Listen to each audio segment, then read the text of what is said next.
He hadn't spoken to another soul in over a month. The mountains had already turned silver with frost, and the cattle's breath rose like steam in the early light. Eli Morgan stood in the doorway of his cabin, a chipped mug of black coffee in one hand, the other resting loosely on his hip. Silence wrapped around him like a familiar coat, one he'd worn every day since the funeral that made him a ghost. 20 years of stillness. 20 years since laughter had lived inside these wooden walls. He hadn't expected company again. Not today, not ever. So when the knock came, 3 sharp raps, deliberate and calm, Eli froze. Not from fear, but from something older, something he'd buried. He opened the door slowly, squinting against the sun that reflected off the frost-bitten grass. Standing on his porch was a woman. She was young, but not too young, maybe early 30s. Her auburn hair was windblown and tied back with a fraying ribbon. A faded coat hung from her shoulders, worn thin at the elbows, and in her hands she clutched a small leather satchel like it carried the weight of her whole life. "I'm looking for Mr. Eli Morgan," she said. Her voice was steady, but her eyes scanned the tree line like she was ready to run. "You found him," Eli answered, his voice gravel from disuse. She nodded once. "Name's Charlotte Greer. I heard in town you might teach someone to work a ranch." Eli stepped onto the porch, the wood creaking under his boots. His eyes narrowed, studying her the way a rancher sizes up a sick calf. Quiet, calculated, with a lifetime of scars behind the gaze. "Don't teach," he said flatly. She didn't budge. "I can work. I'm not looking for charity." "Not what I said." He gestured vaguely, unsure how to say what he really meant. "Not women, not strangers, not anyone anymore." But Charlotte didn't flinch. Instead, she took a single step forward, and he caught the scent of lavender soap beneath the road dust. "I'll clean, cook, fix what I break. I just need someone to show me how to survive out here." Her tone wasn't desperate. It wasn't pleading. It was inevitable, like gravity, like snow in winter. Eli let his gaze drift past her, over the barn, the empty corral, the fenced ridge where the land dipped into pine and shadow. His breath formed clouds in the cold. He could feel the silence pressing in around them, feel the familiar ache in his ribs, the one he'd learned to call grief a long time ago. "Why here?" he asked finally. "Why me?" Charlotte's grip tightened on her satchel. "Because folks say you're the best at keeping things alive out here, and because I need to learn fast." There it was, the thing behind the thing, the reason her eyes never stopped watching the horizon. Eli considered turning her away. It would have been easy. One word, one shake of the head, and he could go back to his still, gray world. But she was still standing there, still looking him in the eye, still not flinching. "I can't pay much," she added, her voice softer now, "but I'll work hard, real hard." He scratched at the graying scruff on his jaw. The wind shifted. Somewhere behind them, a raven called out once, then silence returned like a curtain falling. "Milking starts before sunrise," Eli said, the words escaping before his mind caught up. "Work doesn't end until it's too dark to see your hands. It's hard, cold, and no one thanks you for it." Charlotte didn't smile, but something passed through her face, like a storm lifting. "When do we start?" He didn't answer. Not right away. Because standing there on that porch, watching her clutch that bag like it carried everything she had left in this world, Eli Morgan realized he had just opened the door to something dangerous. And not because she might be lying, not because she could be trouble, because the silence was already starting to slip away. That night he watched her from the window. She slept curled on the floor near the fireplace, refusing the bed he'd offered. The satchel was still in her arms. Eli didn't sleep. Instead, he sat at the table long after the fire died, listening to the wind scratch at the walls like a restless memory. And in the dark, he couldn't stop hearing her voice. "I need to learn fast." Eli steps out before dawn and notices faint boot tracks in the frost, leading away from the tree line, and then circling back toward the barn. Eli woke before the frost could settle. The cold bit deep as he pulled on his worn flannel and stepped outside, boots crunching on the frozen dirt. The barn stood like a sentinel in the pre-dawn hush, its old timbers silver in the moonlight. And there she was. Charlotte was already there, standing by the fence, arms crossed tight over her coat. Her breath came in soft clouds, rising and fading in the stillness. Eli slowed his pace. She hadn't seen him yet. She was watching the sky, or maybe the road behind it. "Didn't think you'd show," he said quietly, shifting the two wooden pails in his hands. Charlotte turned. "I don't change my mind." The way she said it, calm, flat, reminded Eli of the way soldiers used to talk, as if decisions were made long before words ever touched them. Inside the barn, the light was thin. The soft sounds of Jersey cows greeted them. Warm breath, hooves shifting, tails flicking lazily. Eli knelt beside Bessie, his gentlest girl, and set the pail down. "You ever milked before?" he asked. Charlotte shook her head. He patted the stool beside him. "Sit. Watch first." She crouched, her knees cracking audibly. Eli worked without thinking, his hands finding rhythm in the familiar motion. "Firm but not rough," he muttered. "Too hard and she'll kick. Too soft, you'll get nothing." Charlotte watched him with quiet intensity, brow furrowed. When it was her turn, she moved slowly, her fingers awkward and stiff. Milk barely dribbled into the pail. Bessie twitched. "Don't be afraid of her," Eli said. "She'll feel it." Charlotte nodded once, then tried again. Her grip improved, but the cow's tail still slapped her square in the face. She didn't flinch, just wiped her cheek and kept going. That caught Eli off guard.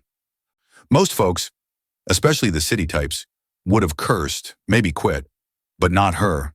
There was something behind her eyes that didn't break. Not easily. "You learn fast," he said after a few minutes. Charlotte shrugged, her gaze fixed on the cow's flank. "Had to," she said, voice tight. Then she bit her lip like she'd said too much. Eli said nothing, just watched her hands. They were small, cracked now, the beginnings of blisters forming. She didn't complain. By mid-morning, they moved on to fence repair. The sun had started to burn away the frost, but the ground was still stiff with cold. Charlotte worked beside him in silence, holding wire, driving posts, hammering without rest. Eli handed her a fresh glove when hers tore. She took it without a word, eyes locked on the tree line again. It wasn't just watchfulness, it was fear. Not the kind that flares up fast and hot, but the long-burning kind, the kind that coils inside you and makes you check shadows even when you know better. Eli had seen it before. "Where you from?" he asked finally, breaking the rhythm of hammering. Charlotte's hand stilled for half a beat. "East," she said. "East's a long stretch of land." She didn't answer, just bent over the next post, jaw clenched. He didn't press, but he didn't stop watching either. She flinched when the wind picked up and the barn's side door banged shut. Later, she refused to walk near the window as the sun began to sink. That night after supper, she sat in the corner of the living room, cleaning a saddle with oil-stained rags. Eli pretended to read, but his eyes kept drifting to the satchel still resting near her boots. She hadn't let it out of sight since she'd arrived. "Someone chasing you?" he asked, eyes never leaving the page. Silence stretched. Then, "Aren't we all?" The words hit Eli like a kick in the ribs. He looked up. She wasn't looking at him, just kept her hands moving in slow, methodical circles over the old leather. And for the first time in years, Eli felt something stir in his chest. Not desire, not pity, recognition. He knew what it meant to run, not from men, but from memories. He thought of Sarah's laugh, of the empty space beside him every night for 2 decades, of the way he'd stopped speaking to people because it hurt less than pretending things hadn't changed. "The work helps," he said after a long pause. "Gives the mind something to hold on to." Charlotte nodded, and for the next hour they worked in silence. A comfortable kind of silence, the kind that didn't demand anything. Later, after she'd gone to bed, Eli stepped outside to dump the milk. The cold slapped his face, but his feet stopped short. Tracks, horse tracks, deep and recent, coming from the pines. Then circling toward the back shed, his fingers tightened on the pail. Whoever they belonged to had been watching, maybe for hours.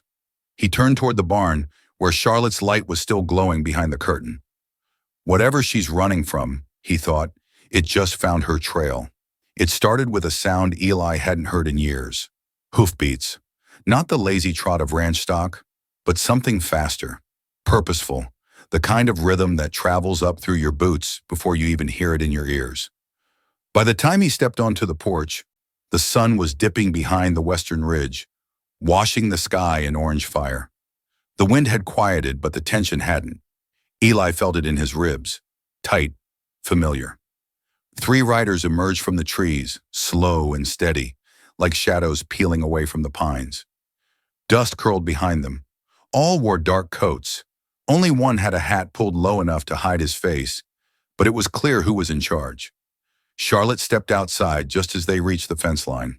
She froze mid-step, one hand gripping the porch post, knuckles whitening. Her breath caught and stayed there. "They found me," she whispered. Eli didn't need to ask who they were. He saw it in her eyes, the same look he'd seen in the mirror after war. Recognition without forgiveness. Fear that had roots. The lead rider raised a hand. "Evening," he called out, his voice syrup slow and too polite to be friendly.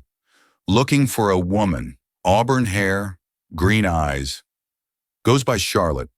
Eli stepped in front of her, just enough to make the message clear. He felt her hand graze his arm, trembling hard enough he could feel it through his sleeve. "Don't know anyone by that name, Mr. Eli said. The rider chuckled, swinging down from his horse with an ease that made Eli's jaw tense. "That's odd," he said. "Tracks led right here." The other two dismounted in unison, spreading out slightly, not charging, not yet. But they were close enough that Eli's hand moved instinctively toward the rifle by the door. Charlotte stepped out from behind him. "Braden," she said, her voice raw and thin. The rider's smile cracked into something sharper. "Now, darling, that ain't how we greet family. You're not my family." Braden Greer dropped the act then. His voice turned cold. "You walked out, took what was mine. That don't change the law." "You mean my inheritance?" Charlotte's voice grew louder, steadier. "That money was my father's, left to me. You had no claim." He stepped forward. Eli didn't move. "When you married me, what was yours became ours. And when you hit me, what was ours became broken," she snapped. That stopped him. Not for long, but enough. "You took our boy." Charlotte's face paled.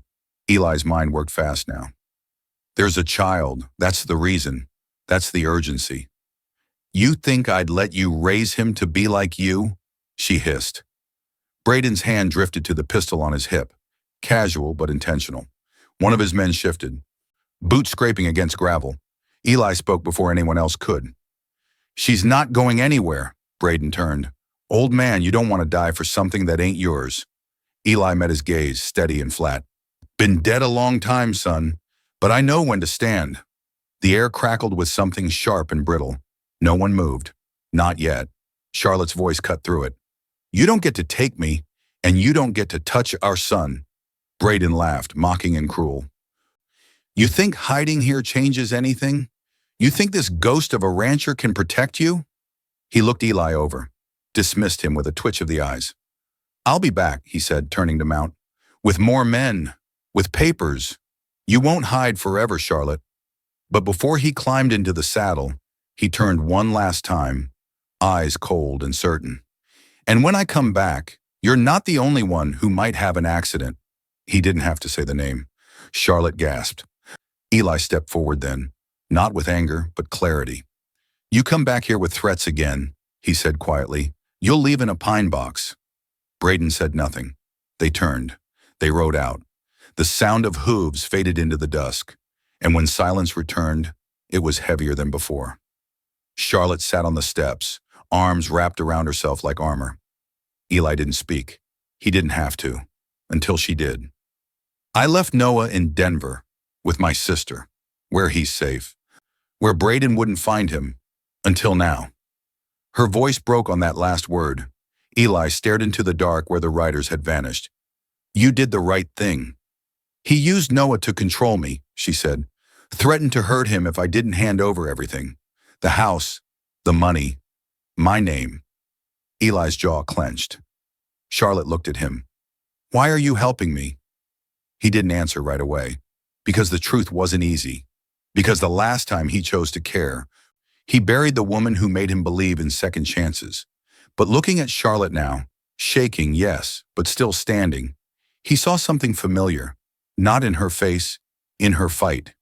"You walked onto my land," he said. "Didn't beg, didn't cry, just asked to work." She wiped her eyes roughly. "That's worth protecting." As Eli locks the barn for the night, he notices something glinting in the dirt beside the fence. A spent matchstick, still warm. Someone had been there long before the riders showed up, watching, waiting. 3 weeks passed, no sign of Braden, no riders, no threats. But Eli didn't trust the quiet. He'd spent too many years listening to the rhythm of nature. He knew peace that lasted too long usually meant a storm was building. In that time, the ranch changed, not the land, but the way it breathed. Charlotte had worked her way into its heartbeat. She rose before dawn, moved through chores like she'd been born to them. She learned how to ride, how to mend broken tack, how to coax a stubborn calf back onto its feet. She didn't flinch at hard labor, didn't complain when the wind cracked her knuckles raw. And Eli found himself laughing. Not often, but sometimes. When Charlotte burned breakfast and pretended it was Western-style crisp. When she swore at the stubborn old cow named Daisy. When her shoulders finally dropped while watching the sun sink behind the ridge, and she let herself smile without fear. One evening, they sat on the porch, boots up on the railing, mugs of coffee cooling in their hands. "You've changed," she said softly, watching the light fade from the sky. Eli tilted his head. "That's so. When I first knocked on your door," she said, "you looked like a man waiting to forget how to live." He took a long sip, then nodded. "Maybe I was." Silence stretched between them again, the kind that didn't demand to be filled, until hoofbeats shattered it. This time it wasn't 3 riders. It was nearly a dozen. One of them wore a badge. Eli stood. Charlotte rose slower. She didn't panic, but the color drained from her face. The marshal dismounted and strode forward with purpose. "Charlotte Greer," he called out, loud enough to echo against the hills. "I have a warrant for your arrest. Charges include theft, abandonment of marriage, and the unlawful removal of a minor child." The porch seemed to tilt. Charlotte stepped beside Eli, head high, voice clear. "Those claims are false." "That's not for me to decide, ma'am," the marshal said, pulling a folded document from his coat. Behind him, Braden watched, smug as sin. Eli felt Charlotte stiffen. Her hand brushed his, not grabbing, not clutching, just there, shaking. Braden stepped forward, already reaching for reins like the matter was settled. "You can't take her," Eli said evenly. The marshal held up the paper. "This warrant is legal under territorial law. Unless you have something to dispute it, I'm afraid—" "I do," Eli interrupted, reaching into his coat. He handed the marshal a different document. Neat, crisp, stamped in red. Braden's smirk faltered. The marshal unfolded it slowly. Read. Read again. "This is," he muttered, "a finalized divorce decree," Eli said. "Filed 3 weeks ago, along with affidavits, testimony of abuse, and a sworn custody transfer of the child to Charlotte's sister in Denver." Charlotte hadn't moved. Braden did. "What is this?" he snapped. "You can't—" "She had no right." "She had every right," Eli cut in, his voice low and full of gravel. "What she didn't have was protection. I fixed that." Braden looked to the marshal. The marshal shook his head slowly. "This is official, Braden. The marriage is dissolved. Custody settled. Unless you've got new evidence, you've got no standing." Charlotte took a breath that looked like it weighed 100 pounds. Braden wasn't done. "That boy is still mine." "No," Charlotte said, her voice gaining iron. "He's not. He's safe. You lost the right to call him your son the moment you tried using him like a leash." Braden's face twisted, all pretense gone now. "You think you're safe out here? That old man's not going to be around forever. This ranch, this fake life, it won't last." He started toward the porch. Eli didn't move, but the rifle resting by the door was in his hand now. Not raised, not aimed. Visible. Enough. The marshal raised a hand. "That's enough, Braden." Braden turned on him. "She's my wife." "She was," the marshal said. Now she isn't. Braden stared at them both. At Charlotte, who stood tall, unflinching. At Eli, whose silence spoke louder than any threat. And then he spat in the dirt and walked back to his horse. The other men followed without a word. When the sound of hooves disappeared again into the trees, the stillness that followed was different. Not heavy, not yet peaceful, but lighter. Charlotte sank into the porch chair like her bones had given out. Eli sat beside her, placing the rifle across his lap. "How?" she asked, barely a whisper. "A man alone for 20 years learns how to write a persuasive letter," he said. She turned to him, eyes glassy. "You did this for me?" "No," he said. "I did it for the part of you that refused to give up." Her lips parted like she might speak, but the words never came. Instead, she leaned forward and rested her forehead against his shoulder. Not in romance, not yet, in relief and gratitude, and something neither of them had let themselves feel in a long time. Safety. That night, as Eli stepped into the dark to check the gates one last time, he spotted movement far off near the ridge. Just a flicker. Someone still watching. Someone who hadn't ridden away. 3 weeks of quiet. Eli didn't trust it. Not fully. Not yet. But something had shifted on the ranch. Something real. The shadows still came with the wind. But they no longer felt like threats. Just reminders. Charlotte stayed. That wasn't the surprise. The surprise was how right it felt. She worked like the land was hers, repaired what needed fixing without asking. She planted tomatoes out back, started humming while she cooked.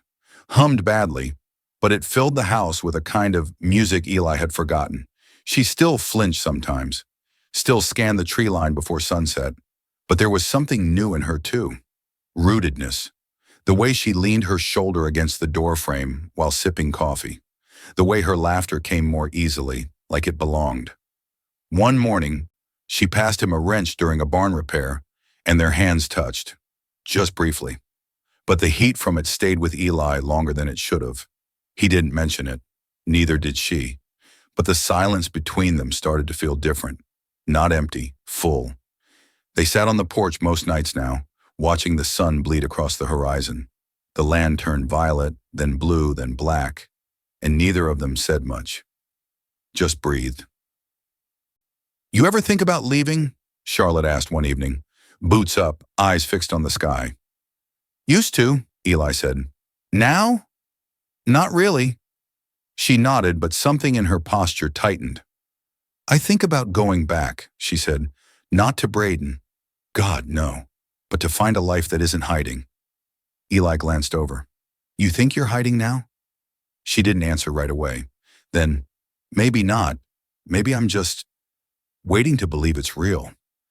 Before Eli could respond, a sound cut through the dusk. Hoofbeats. Again. But this time different. Louder. Heavier. Dozens.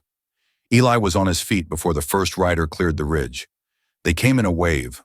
Lawmen, townsfolk, a marshal at the front, and beside him, Braden again. But he wasn't smiling now. He looked angry. Desperate. "This again?" Eli muttered under his breath. Charlotte stood beside him.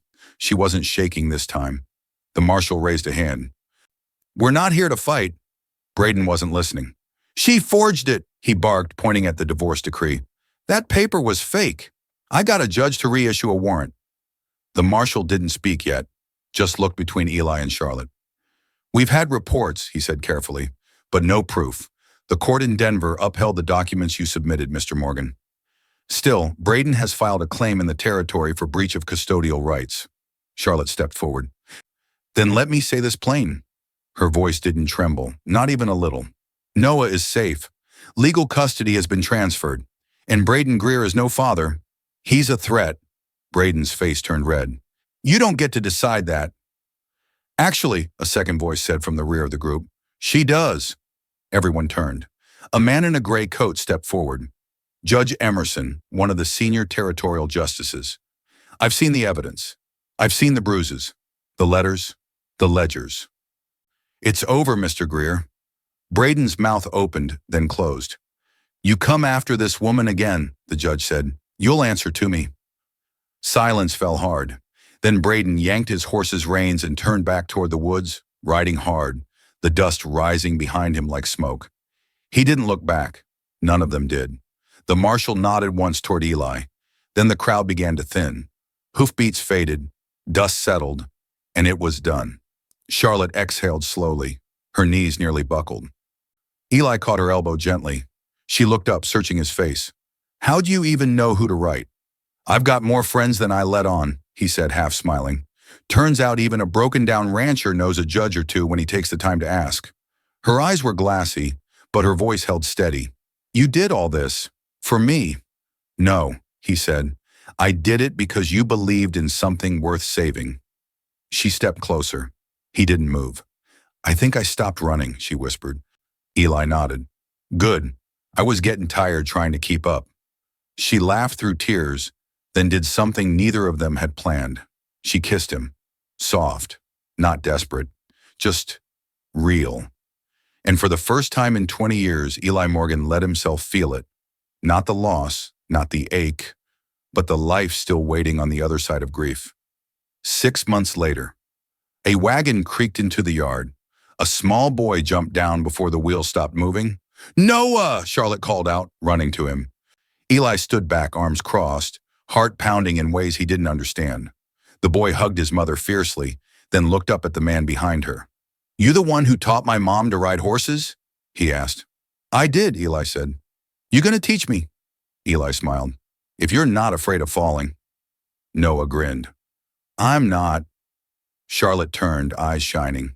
And Eli Morgan, once a man hollowed out by silence, finally understood that home wasn't what you built with wood and wire. It was what grew where healing met love. Some wounds don't heal by forgetting. They heal when someone reminds you what it means to live again.